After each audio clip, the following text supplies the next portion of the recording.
Hey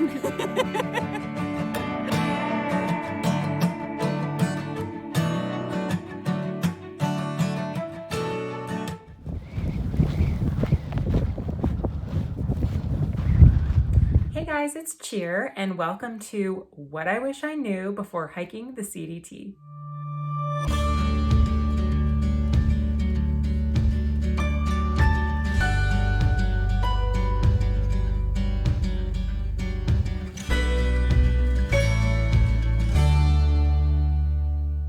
So for those of you who are new here, I just finished the Continental Divide Trail, made it to Canada in September. And so now I'm starting a little series about what I learned as I hiked, because I didn't do a ton of research before going on the trek.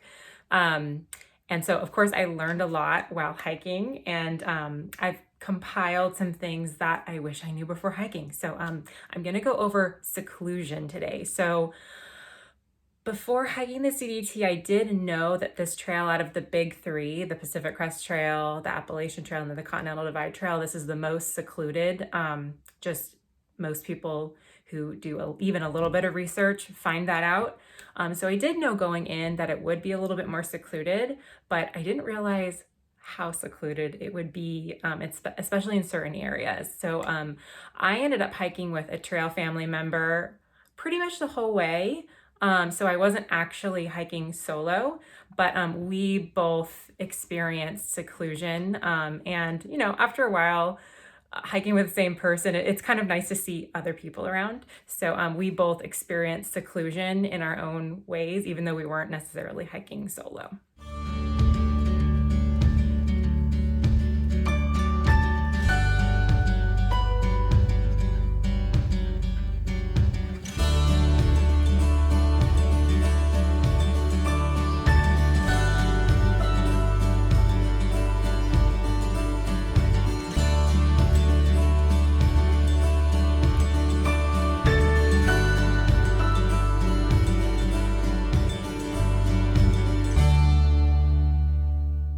On the note of hiking solo, as I was hiking, I noticed that most hikers were solo hikers. It was kind of rare, at least in my experience. I'm curious to see what your experiences are as well. So if you have your own experiences, share in the comment section. I'd love to see what you guys experienced as well. But in my experience, most everybody I came into contact with who was doing a long distance hike of the CDT was pretty much solo.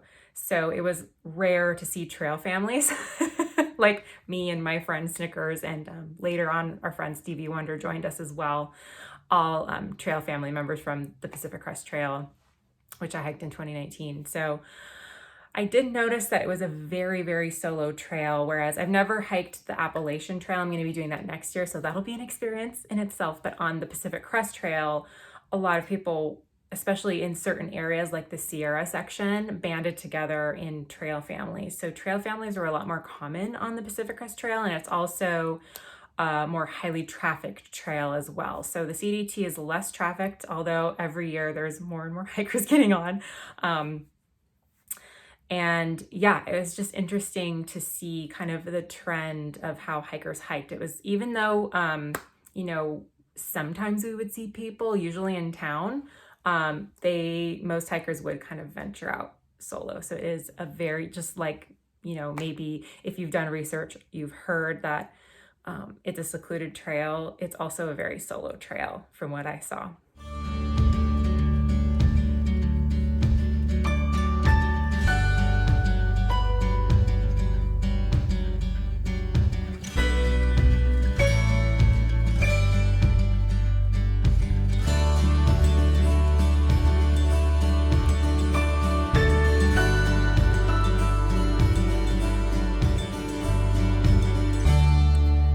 Story time. So right out the gate in the first section, so if you're hiking a northbound hike on the Continental Divide Trail, you start outside of Lordsburg. So you start at the Crazy Cook Monument, and then you hike to Lordsburg. So I think the day before Snickers and I got into Lordsburg, we had been hiking for probably a full day or even a day and a half without seeing anyone. And we were actually in a bubble. We started, oh, let me think about this. I think we started April 3rd or 4th.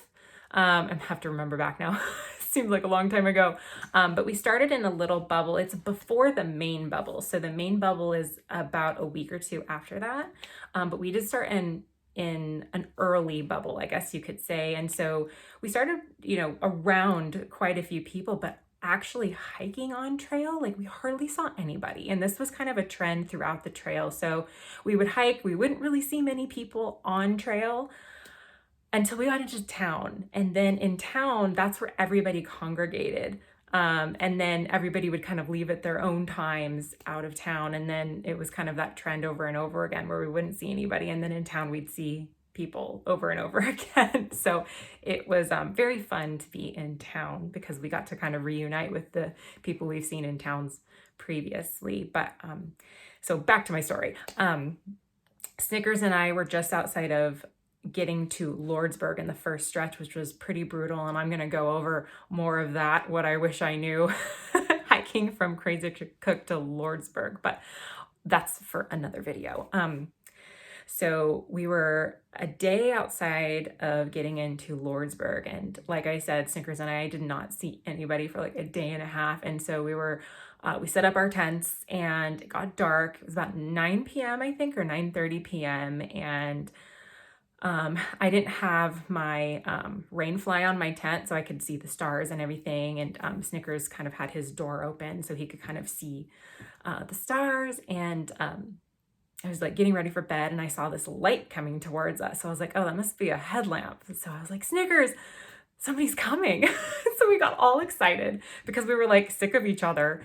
And we just like wanted to talk to someone else. So we got all excited. And when the person came by, we kind of like shouted like, hey, how's it going? Like we just wanted to socialize a bit, even though it was late. And it turned out to be a guy named Coffee Break. And he became a good friend of ours as we kind of hiked. We saw him in town quite a bit.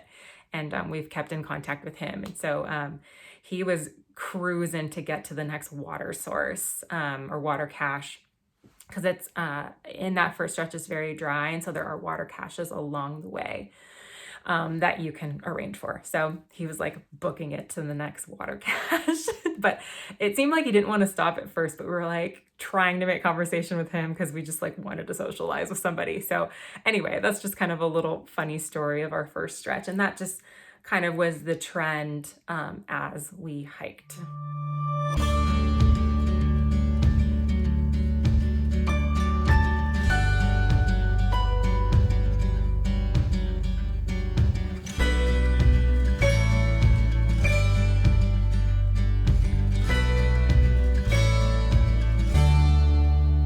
Did start seeing more hikers once the southbound bubble hit us. So, you're hiking northbound and then the southbounders start and then eventually you guys, they collide, those groups collide. So yes, once we met up with the southbound bubble, it was about a week and a half or 2 weeks where we were seeing a few hikers every day, or like there was one big group of hikers that we saw, kind of going the opposite way. So that was kind of nice. But there was a point where there were so many people, and it was one particular day where we saw like probably 20 hikers, which is a lot for the CDT.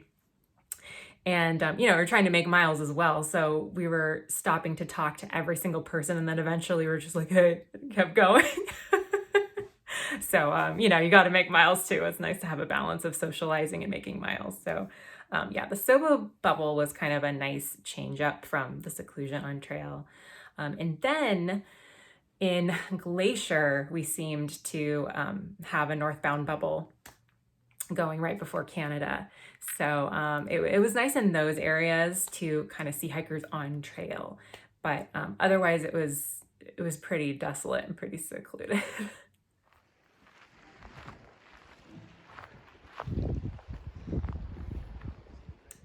I wanted to shout out some of the towns where I did see quite a few hikers. So in Silver City, that was kind of the first big hiker hub. And I stayed at Triple Crown Hostel, which is not there anymore, but stayed at Triple Crown Hostel, and that's where a lot of the hikers went. So that was kind of the first kind of big in-town congregation of hikers. So I met a lot of hikers there, and then kind of all along the way, I kept seeing them in town specifically.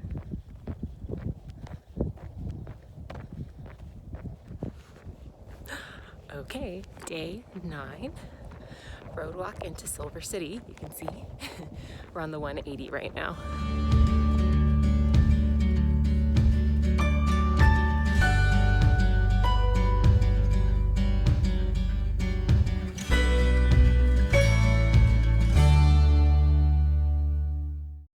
Doc Campbell's, which is kind of in the middle of the Gila River area. There's like 2 sections where you go through the Gila River area if you take that alternate. Doc Campbell's was a hub for hikers, and that was so fun. You can set up your tent kind of in the back of the store, and the store is really great. The man running the store is wonderful. His children are great. So it's a good establishment. You can send a box there, which I do recommend doing. But yeah, homemade ice cream there. So that was another place where a lot of hikers congregated. Made it right before the store. Okay, here's the Doc Campbell's cute pups. And here's the tent situation. Getting ready for the storm. And we have a really cool view over there.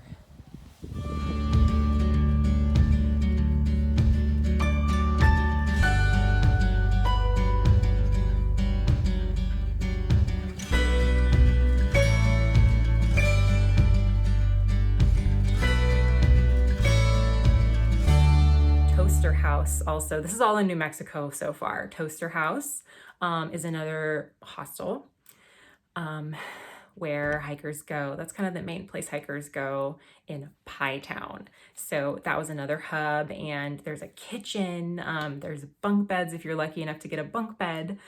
And so I ended up cooking for a bunch of hikers when I was there because I like to bake and that sort of thing. So it was really fun to just kind of like, I took a 0 there. And yeah, just kind of catch up with the hikers that I had been seeing a couple times before and all of that. So Toaster House, shout out to Toaster House. Definitely stay there if you're hiking. Okay, made it in right at 1. And I think I got a bed at the Toaster House, which is the hostel for hikers in Pie Town. Look at how cool this place is.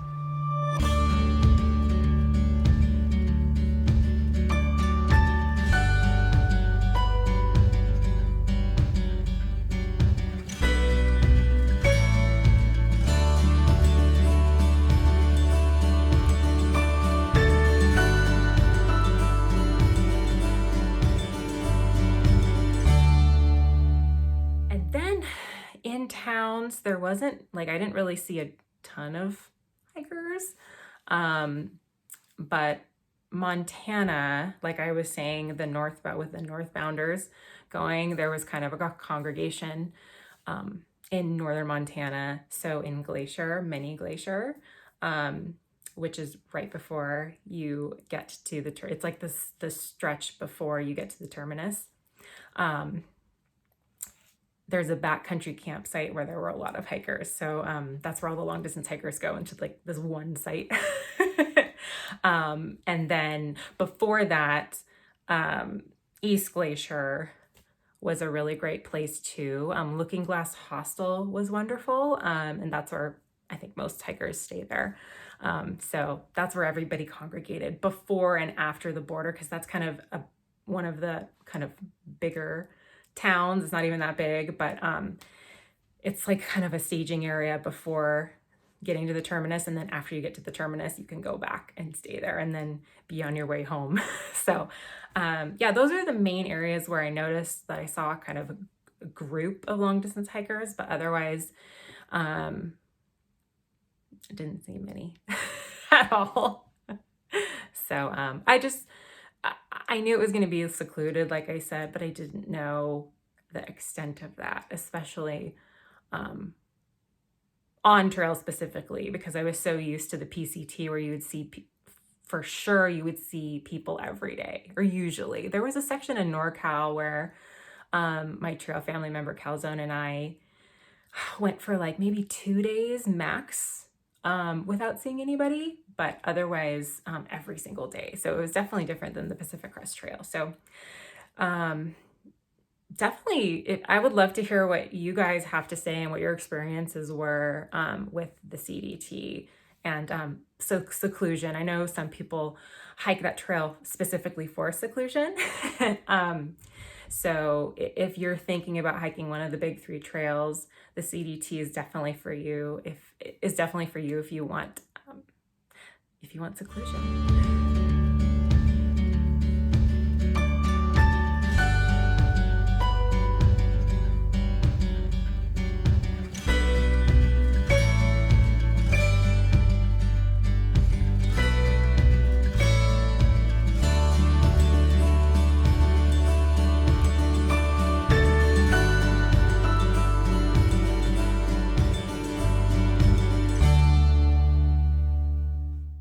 So if you'd like to share, leave a comment in the comment section with your experiences from trail. And the next video that I'm going to record for the What I Wish I Knew Before Hiking the CDT